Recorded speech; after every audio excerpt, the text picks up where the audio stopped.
ಬಹುಶಃ ನಾವು ಬ್ಯಾಟ್ರಾಯನಪುರ ವಿಧಾನಸಭಾ ಕ್ಷೇತ್ರದಲ್ಲಿ ಧಾರ್ಮಿಕ ಕೆಲಸಗಳನ್ನ ನಿರಂತರವಾಗಿ ಮಾಡ್ಕೊಂಡು ಬರ್ತಾ ಇದ್ದೀವಿ. ಇವತ್ತೇ ಅಲ್ಲ, ಬಹಳ ವರ್ಷಗಳಿಂದ ಅನೇಕ ಕಾರ್ಯಕ್ರಮಗಳು, ಒಂದಲ್ಲ ಎರಡಲ್ಲ ಹೇಳ್ಬೇಕಾದ್ರೆ ಗಂಗಾಜಲ ತರೋದ್ರಿಂದ ಹಿಡಿದು ವೆಂಕಟೇಶ್ವರನ ಕಲ್ಯಾಣೋತ್ಸವ ಇರ್ಬೋದು, ಈ ಥರ ಲಲಿತ ಸಹಸ್ರನಾಮಗಳು ಇರ್ಬೋದು, ಪ್ರತಿಯೊಂದು ಧಾರ್ಮಿಕ ಕೆಲಸವನ್ನ ನಿರಂತರವಾಗಿ ನಾವು ಮಾಡ್ಕೊಂಬರ್ತೀವಿ. ಸಾಯಿಬಾಬಾ 11 ದಿವಸಗಳ ಯಾಗ ಹೋಮಗಳು ಮಾಡಿರೋವಂಥದ್ದು, ಈ ಥರ ಎಲ್ಲ ಅನೇಕ ಕಾರ್ಯಕ್ರಮಗಳನ್ನ ನಾವು ನಿರಂತರವಾಗಿ ಮಾಡ್ಕೊಂಬರ್ತೀವಿ. ಇವತ್ತಿನ ದಿವಸ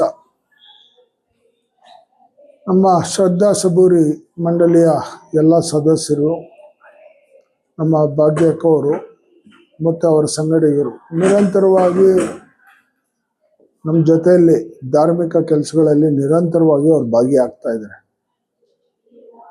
ಮೊನ್ನೆ ತಾನೇ ನಾವು ಸಂಕ್ರಾಂತಿ ಉತ್ಸವವನ್ನು ಅದ್ಧೂರಿಯಾಗಿ 3 ದಿವಸಗಳ ಕಾಲ ಆಚರಣೆಯನ್ನ ಮಾಡಿದ್ರಿ. ಈಗ ಲೋಕ ಕಲ್ಯಾಣಕ್ಕಾಗಿ ರಾಮರನ್ನ ನಂಬಿದವರು ಯಾರು ಇವತ್ತವರೆಗೂ ಎಲ್ಲೂ ಯಾರಿಗೂ ಅನ್ಯಾಯ ಆಗಿಲ್ಲ. ಬಹುಶಃ ಇದಕ್ಕೆ ಉದಾಹರಣೆ ನಮ್ಮ ದೇಶನೇ ನಾವು ನೋಡ್ತಾ ಇದ್ದೀವಿ. ಇವತ್ತು ಇಡೀ ವಿಶ್ವದಲ್ಲೇ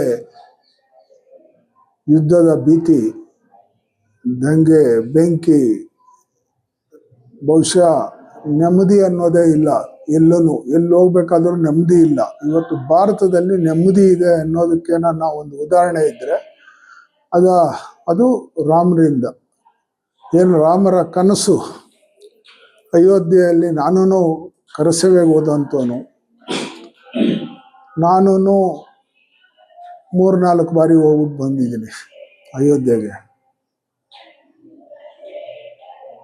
ಅದು ಏನು ಇಲ್ದಿದ್ದಂಥ ಸಮಯದಲ್ಲೂ ಹೋಗಿ ನಾನು ನೋಡಿದ್ದೀನಿ. ಅಲ್ಲಿ ಪ್ರತಿಯೊಂದು ಎಲ್ಲ ಹಾಳು ಬಿದ್ದ ಮನೆಗಳು, ಅರ್ಧರಕ್ಲಲ್ಲಿ ಮನೆ, ಆ ಮನೆಗಳ ಮೇಲೆಲ್ಲ ಚಿತ್ರಗಳು, ಎಲ್ಲ ಅಯೋಧ್ಯೆ ಶ್ರೀರಾಮ ಪ್ರಭುದು, ದಶರಥ ಮಹಾರಾಜರದು, ಕೈಕೇದು, ಎಲ್ಲ ಗೋಡೆಗಳ ಮೇಲೆ ಚಿತ್ರಣ. ಇದೇನು ಪುರಾವೆ ಇಲ್ವಾ? ಈ ದೇಶದಲ್ಲಿ ಅಯೋಧ್ಯೆ ಇದೆ ಅನ್ನೋದು ಯಾರಿಗೂ ಅರಿವಿರಲಿಲ್ಲ. 500 ವರ್ಷಗಳು ಹೋರಾಟ ಆಗಿ ಇವತ್ತು ನಮಗೆ ಏನಾನ ಒಂದು ನ್ಯಾಯ ಸಿಕ್ಕಿದೆ ಅಂದರೆ ಈ ದೇಶದ ಎಲ್ಲ ರಾಮ ಭಕ್ತರಿಂದ, ರಾಷ್ಟ್ರೀಯ ಸ್ವಯಂ ಸೇವಕ ಸಂಘದ ಪದಾಧಿಕಾರಿಗಳು, ಸಂಘದ ಸ್ವಯಂ ಸೇವಕರು, ರಾಜಕಾರಣಿಗಳು ಎಲ್ಲರೂ ಒಗ್ಗಟ್ಟಾಗಿ ಹೋರಾಟದ ಒಂದು ಪ್ರತಿಫಲ ಇವತ್ತು ಅಯೋಧ್ಯೆಯಲ್ಲಿ ರಾಮ ಮಂದಿರ ನಿರ್ಮಾಣ ಆಗಿದೆ. ಇವತ್ತು ಆ ರಾಮರ ಒಂದು ಕಲ್ಯಾಣೋತ್ಸವ ಮಾಡಬೇಕು ಅಂತೇಳಿ ನಾವು ಶ್ರದ್ಧಾ ಸಬೂರಿ, ಭಾಗ್ಯಮ್ಮ ಅವರು ಮತ್ತು ನಮ್ಮೆಲ್ಲ ಕಾರ್ಯಕರ್ತರು, ನಮ್ಮೆಲ್ಲ ಅವರ ಸಂಘಟಕರೆಲ್ಲ ಒಟ್ಟಿಗೆ ಕುಂತು ಯೋಚನೆ ಮಾಡಿ ನಾವೊಂದು ಕಲ್ಯಾಣೋತ್ಸವವನ್ನು ಮಾಡೋಣ. ಲೋಕ ಕಲ್ಯಾಣಕ್ಕಾಗಿ ಒಂದು, ಯಾಕಂದರೆ ಎಲ್ಲರೂ ಲೋಕ ಚೆನ್ನಾಗಿದ್ರೆ, ದೇಶ ಚೆನ್ನಾಗಿದ್ರೆ, ಎಲ್ಲ ಚೆನ್ನಾಗಿದ್ರೆ ನಾವು ಚೆನ್ನಾಗಿರ್ತೀವಿ. ಇಲ್ಲ ಅಂದರೆ ಇಲ್ಲ. ನಾವೊಬ್ಬರು ಚೆನ್ನಾಗಿದ್ರೆ ಆಗೋದಿಲ್ಲ.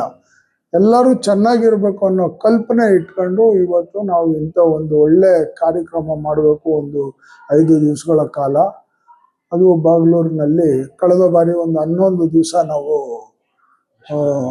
ದಶಕೋಟಿ ಮಹಾಯಾಗ ಅಂತೇಳಿ ಬಾಬಾ ಅವ್ರದ್ದು ಮಾಡಿದ್ರಿ. ಬಹಳ ಅದ್ಧೂರಿಯಾಗಿ ಮಾಡಿದ್ರಿ. 11 ದಿವಸ ಸಾವಿರಾರು ಸಂಖ್ಯೆಯಲ್ಲಿ ಡೈಲಿ ಬರೋರು, ಪೂಜೆಗಳು, ಪುರಸ್ಕಾರಗಳು, ಹೋಮಗಳು, ನಿರಂತರವಾಗಿ ಪ್ರಸಾದ ವಿನಿಯೋಗ ಎಲ್ಲ ನಿರಂತರವಾಗಿ ಭಾಳ ತುಂಬ ಚೆನ್ನಾಗಿ ಅದ್ಧೂರಿಯಾಗಾಯಿತು. ಎಲ್ಲ ಅನೇಕ ಸ್ವಾಮೀಜಿಗಳೆಲ್ಲ ಬಂದು ಆಶೀರ್ವಾದ ಮಾಡಿಬಿಟ್ಟು ಹೋದ್ರು. ಇವತ್ತು ಹಂಗೆ ಇದನ್ನು ಮಾಡಬೇಕು ಅಂತೇಳಿ ಏಪ್ರಿಲ್ 12ರಿಂದ ಶುರು ಮಾಡಿ 13ರಿಂದ 15ರವರೆಗೂ ನಾವು ಮಾಡಬೇಕು, ಅದ್ಧೂರಿಯಾಗಿ ಮಾಡಬೇಕು, ಸಾವಿರಾರು ಸಂಖ್ಯೆಯಲ್ಲಿ ಸೇರಿಸ್ಬೇಕು. ಈ ದೇಶಕ್ಕೆ, ಈ ರಾಜ್ಯಕ್ಕೆ, ನಮ್ಮ ಬ್ಯಾಟ್ರಾಯನಪುರಕ್ಕೆ ಒಳ್ಳೇದಾಗಬೇಕು. ಇಲ್ಲಿ ವಾಸ ಮಾಡೋವಂಥವ್ರಿಗೆಲ್ಲ ಆಯುರ ಆರೋಗ್ಯ ಕೊಟ್ಟು ಭಗವಂತನು ಶ್ರೀರಾಮಚಂದ್ರನು ನೆಮ್ಮದಿ ಕೊಡಲಿ ನಮ್ಮ ಜೀವನ ಚೆನ್ನಾಗಿರ್ಲಿ ಅಂತ ಕಲ್ಪನೆ ಇಟ್ಕೊಂಡು ನಾವು ಮಾಡ್ತಾ ಇರುವಂಥ ಈ ಕಾರ್ಯಕ್ರಮ ಯಶಸ್ವಿ ಆಗ್ಬೇಕಾದ್ರೆ ಎಲ್ಲರೂ ಸಹಕರಿಸಿದ್ರೇನೆ ಆ ರಾಮನ ಇದರಲ್ಲಿ ಕಲ್ಯಾಣೋತ್ಸವ ಭಾಗಿಯಾದರೆ ನಮ್ಮ ಕಷ್ಟಗಳೆಲ್ಲ ಎಷ್ಟೋ ಮುಕ್ತಾಯ ಆಗ್ತವೆ, ನಾವು ಎಷ್ಟೋ ಮಾಡಿರೋ ಪಾಪಗಳು ನಿವಾರಣೆ ಆಗ್ತದೆ ಅಂತ ಒಂದು ಒಳ್ಳೆ ಕಾರ್ಯವನ್ನ ನಮ್ಮ ಶ್ರದ್ಧಾ ಸಬೂರಿ ಮಂಡಳಿ ಅವ್ರು ಮಾಡ್ತಾ ಇದ್ದಾರೆ.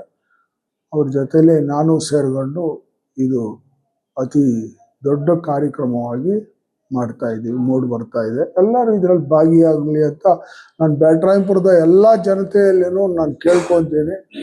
ನಿಮ್ಮೆಲ್ಲರಿಗೂ ಒಳ್ಳೇದಾಗಬೇಕು, ನಿಮ್ಮ ಕುಟುಂಬಕ್ಕೆ ಒಳ್ಳೇದಾಗಬೇಕು, ನಿಮ್ಮ ಮನೆಗೆ ಒಳ್ಳೇದಾಗಬೇಕು, ನಿಮ್ಮ ಮಕ್ಕಳು ಮರಿಗೆ ಒಳ್ಳೇದಾಗಬೇಕು, ಈ ದೇಶ ಚೆನ್ನಾಗಿರ್ಬೇಕು, ಈ ರಾಜ್ಯ ಚೆನ್ನಾಗಿರ್ಬೇಕು, ನಾವೆಲ್ಲರೂ ಚೆನ್ನಾಗಿರ್ಬೇಕು ಅನ್ನೋ ಒಂದು ಕಲ್ಪನೆ ಇಟ್ಕೊಂಡು ಮಾಡ್ತಾ ಇರೋಂಥ ಕಾರ್ಯಕ್ರಮ. ಎಲ್ಲ ಭಾಗಿಯಾಗಿ ಅಂತ ನಾನು ಜನರಲ್ಲಿ